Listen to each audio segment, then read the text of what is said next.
Ho iniziato che ero un bambino, andavo nel laboratorio di falegnameria da mio zio e dai ritagli del legno mi facevo i miei giocattoli, cercando sempre di ottenere il meglio, visto che mancavano i soldi per comprarli. Ecco, questo mi ha stimolato la voglia di farli, mi ha stimolato la creatività.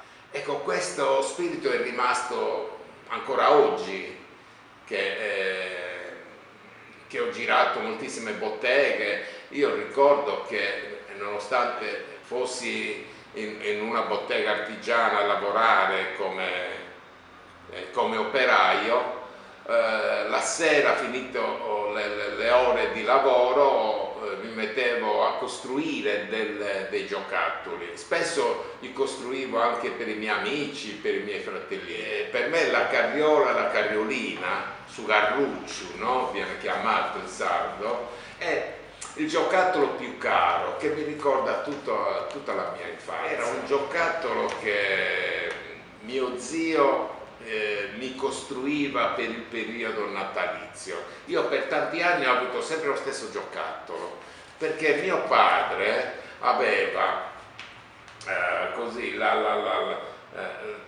quasi la furbizia, no? di dipingerlo ogni anno diverso colore. Poi, passato quel periodo natalizio, mio padre me lo faceva sparire e lo rivedevo al prossimo Natale. Era fatto in legno, ricordo il colore era verde, tant'è vero che in questa mostra io lo ripropongo, questa carriolina. Questa mostra sicuramente mancheranno tantissimi altri giocattoli che io, facendo memoria, sono riuscito solamente a ricordare quei giocattoli che usavo io, dove ci giocavo, dove i vecchi mi hanno suggerito. Io penso che riuscirò a completarla, proprio perché come programma c'è quella di portarla in giro per i paesi, e quindi avrò il compito e il desiderio di chiedere alla gente più anziana di me qual era il loro giocattolo che gli tratteneva.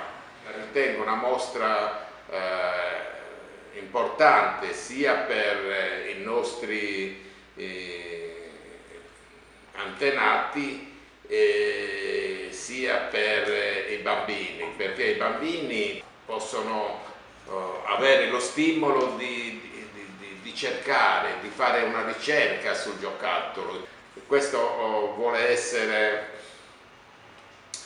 una mostra itinerante proprio per arricchire quello che è la nostra storia, che è la storia del giocattolo.